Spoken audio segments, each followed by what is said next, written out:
Oke bro, ketemu lagi dengan kita Anto Coseng.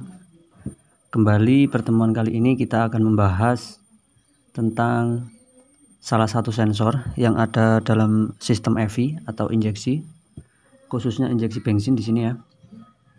Kali ini kita sudah siapkan sensor O2 atau sensor yang berada di knalpot. Ini adalah sensor dari mobil Avanza Xenia, Grand Max, Terios atau Rush, sama aja. Ini sudah saya ganti. Ini kondisi sudah rusak ya. Kita di sini hanya review bagaimana fungsi dan cara kerjanya. Oke, kalau kita beli baru ini bungkusnya seperti ini. Harga kisaran Rp400.000 untuk di wilayah sini. Ya, seperti ini dia sensornya. Sensor knalpot atau sensor O2. Ada 4 skun ya, ada 4 kabel.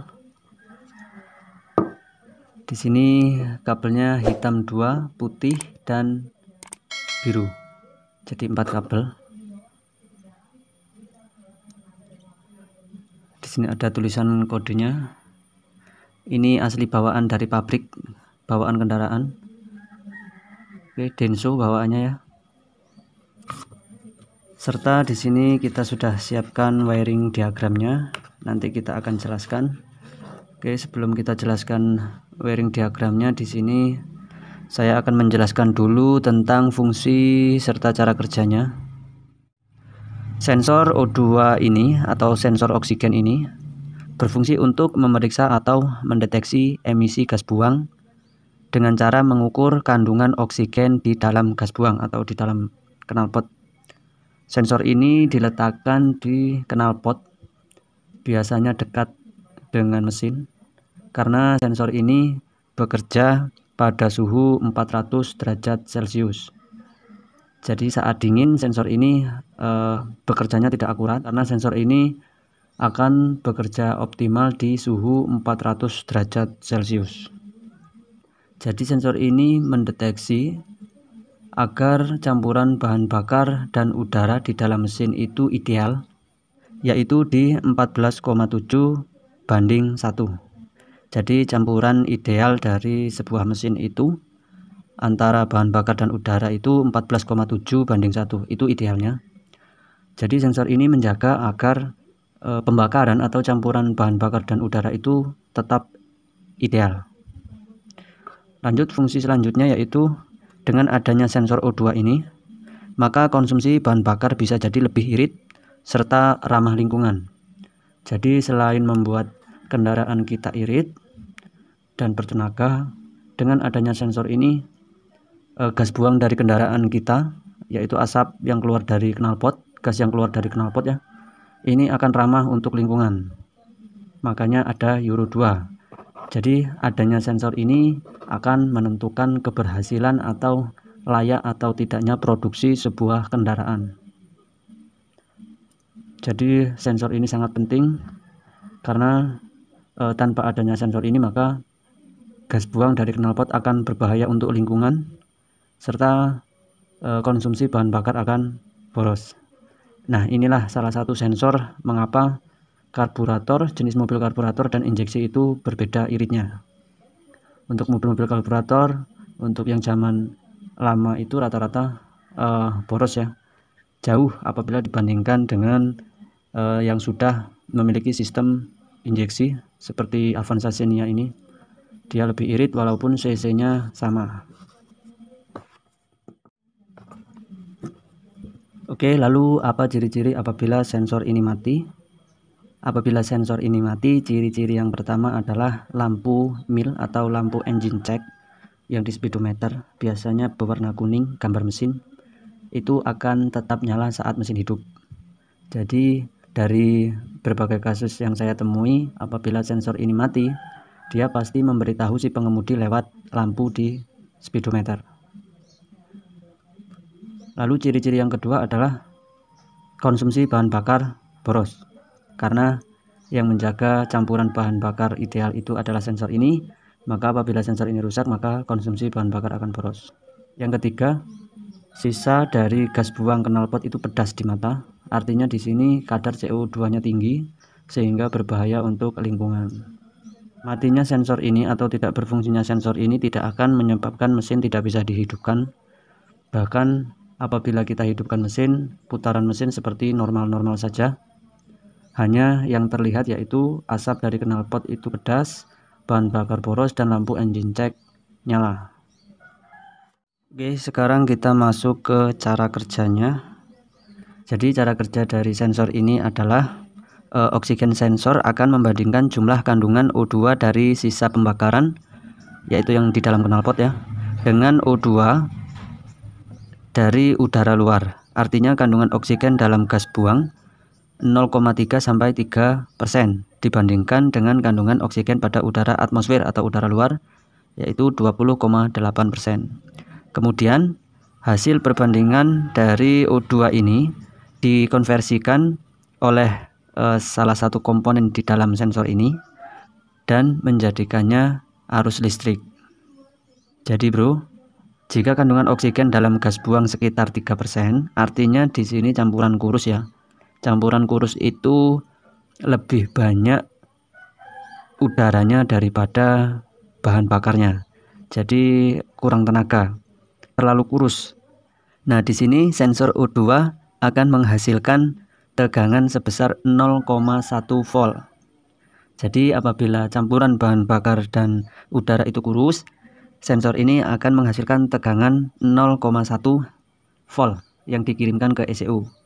Sehingga ECU mengetahui bahwa campuran dari bahan bakar dan udara di dalam mesin itu tidak benar dan akan meningkatkan atau memperpanjang durasi penginjeksian. Jadi semprotan bahan bakarnya dilamakan dikit, semprotannya diperpanjang dikit sehingga ditambahlah yang namanya bahan bakar, sehingga bahan bakar dan udara itu kembali ke 14,7 banding 1 seperti itu. Dan jika kandungan oksigen dalam gas buang sekitar 0,3%, artinya di sini campuran kaya. Kalau tadi 3% itu campuran kurus. Nah, sekarang 0,3% itu campuran kaya, artinya campuran kaya itu lebih banyak bahan bakarnya daripada udaranya, jadi boros. Nah, apabila campuran bahan bakar dan udara ini boros atau campuran kaya, O2 sensor ini akan menghasilkan tegangan sebesar 0,9 volt. Jadi apabila campuran itu terlalu gemuk, sensor ini memberikan tegangan sebesar 0,9 volt. Sehingga hasil dari pembacaan sensor ini dikirimkan ke ECU, lalu ECU mengetahui bahwa pembakaran di sini terlalu boros, terlalu gemuk, dan akan mengatur durasi injektor untuk memperpendek durasinya. Jadi bahan bakarnya dikurangi seperti itu. Dan kembali lagi ke campuran ideal, yaitu 14,7 banding 1. Nah, jadi tegangan listrik inilah yang nantinya disebut sinyal output, yaitu output dari sensor ini, yang akan dikirimkan ke ECU sebagai informasi hasil pembakaran. Jadi bisa disebut sensor ini adalah sensor koreksi. Sensor koreksi dari hasil pembakaran. Oksigen sensor ini bekerja seperti switch yang secara konstan akan memberikan sinyal setiap ada perubahan campuran bahan bakar agar campuran menjadi ideal. Jadi simpelnya di sini bro, kalau pusing ya, kalau nggak ngerti atau bingung di sini, kita ambil kesimpulannya aja. Sensor O2 ini adalah pengoreksi dari hasil pembakaran mesin. Apabila terlalu irit, sensor ini mengabarkan ke ECU untuk diboroskan. Dan apabila keborosan, sensor ini akan memberitahu ECU untuk diiritkan. Intinya sensor ini menjaga agar bahan bakar dan udara itu campurannya ideal, yaitu di 14,7 banding 1. Seperti itu bro ya. Oke bro, di sini saya jelaskan wiring diagramnya. Di sini saya sudah buatkan seperti ini, kurang lebih ya. Saya jelaskan dulu. Di sini adalah baterai atau aki 12 volt. Lalu ini sekring ya, fuse. dan ini relay. Lalu di sini ada sensor O2, yaitu sensor ini yang kita jelaskan tadi. Dan di sini ada ECU atau otak injeksinya. Dan di sini ada injektor, serta di sini saya sudah gambarkan soketnya ini ya, seperti ini. Oke, seperti ini bro. Ini ada terminal 1 2 3 4, 1 2 3 4. Jadi karena sensor ini bekerjanya di 400 derajat Celcius, maka di sini ada yang namanya heater atau pemanas. Ini heater. Jadi di sensor ini ada 4 kabel ya. Di sini, dimana 2 kabelnya itu adalah min plus dari aki yang untuk memanaskan sensor ini. Jadi saat pagi hari otomatis heater ini aktif di dalam sini untuk mencapai suhu 400 derajat. Oke, jalur dari heater tersebut adalah dikontrol oleh relay dan aktif ketika kontak on. Jadi ketika kontak on, sistem EV ini akan mengaktifkan relay dan relay ini akan connect dan tersambung. Jadi switchnya di sini dia akan tersambung ke sini. Oke, setelah tersambung, arus 12 volt dari aki di sini disalurkan ke heater, ke sensor ini ya, sensor. Dan ECU di sini memberikan sinyal negatif untuk heaternya, untuk sensornya. Ya, ini masuk ya. Sehingga di sini terjadilah pemanasan di dalam sensor. Oke, setelah sensor sudah panas mencapai 400 derajat Celcius, barulah sensor ini bekerja optimal. Dan ketika mesin dihidupkan, nah di sini ada jalur output serta ada sinyal ground di sini. Jadi 4 kabel dari sensor ini, 3-nya adalah masuk ke ECU dan yang satu 12 volt dari aki. Jadi saat mesin hidup, seperti yang saya jelaskan tadi, sensor ini akan mendeteksi udara yang ada di dalam knalpot, kandungan CO2-nya. Nah, kandungan dari CO2 tadi yang ada di dalam knalpot akan mempengaruhi pembacaan dari sensor ini. Jadi sensor ini akan membandingkan jumlah kandungan O2 dari knalpot dan di luar knalpot, di lingkungannya. Nah, kemudian hasil perbandingan tersebut dikonversikan oleh komponen di dalam sensor ini menjadi arus listrik. Oke. Nah, arus listrik itulah output yang dikirim ke ECU. Tegangannya hanya 0,1 sampai 0,9 volt tergantung kadar dari CO2-nya, dan akan memerintahkan injektor untuk, jadi ini arus keluarnya ya. Jadi ECU ini akan mengatur durasi panjang atau pendeknya semprotan bahan bakar di injektor ini. Maksud ya. Jadi proses kerjanya seperti itu. Jadi yang mempengaruhi dari injektor ini ada banyak, bukan hanya dari sensor ini saja, tapi ada banyak, yaitu dari map sensor, dari WTS sensor dan lain sebagainya. Jadi makanya di sini sistem injeksi itu lebih akurat, lebih irit dan bertenaga. Kenapa? Karena itu sistem pembacaannya banyak atau sensornya ada banyak. Sebenarnya di sini ujung dari sistem injeksi adalah injektor ini. Disinilah kehebatan dari sistem injeksi. Jadi si injektor ini tidak asal menyemprotkan bahan bakar saja, tapi penyemprotannya dia itu panjang pendeknya, banyak dikitnya itu banyak yang ngatur berdasarkan info-info dari sensor-sensor. Dan ECU di sini adalah sebagai pusat data dari semua sensor, di sini dikumpulkan lalu disimpulkan untuk durasi penginjeksian di sini. Untuk pengecekan dari sensor O2 ini. Jadi ketika suhu 20 derajat Celcius ini resistannya 11,7 sampai 15,5. Yang dicek itu terminal 1 dan 2. Oke, terminal 1 dan 2. Ya, ini 1 2.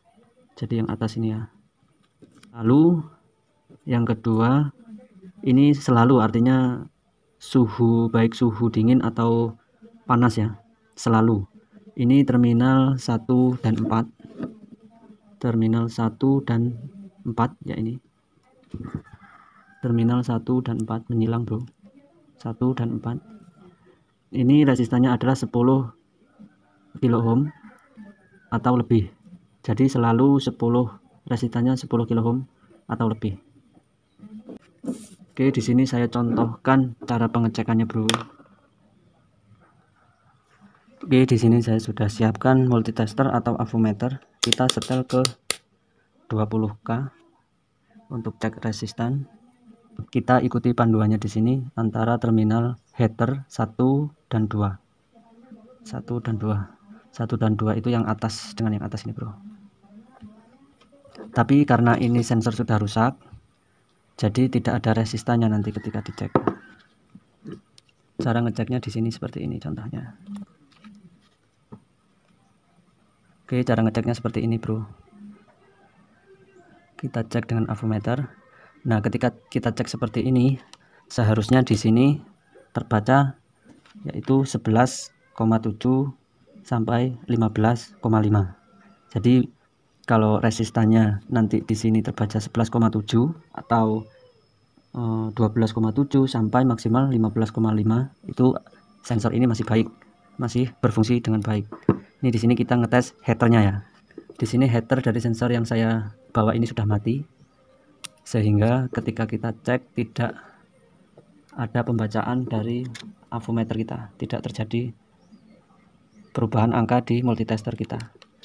Diam saja. Ini artinya header dari sensor ini sudah rusak. Lalu yang kedua adalah mengetes terminal 1 dan 4. Terminal 1 dan 4. Oke, seperti ini. Nah, di sini seharusnya terbaca 10 kilo ohm atau lebih.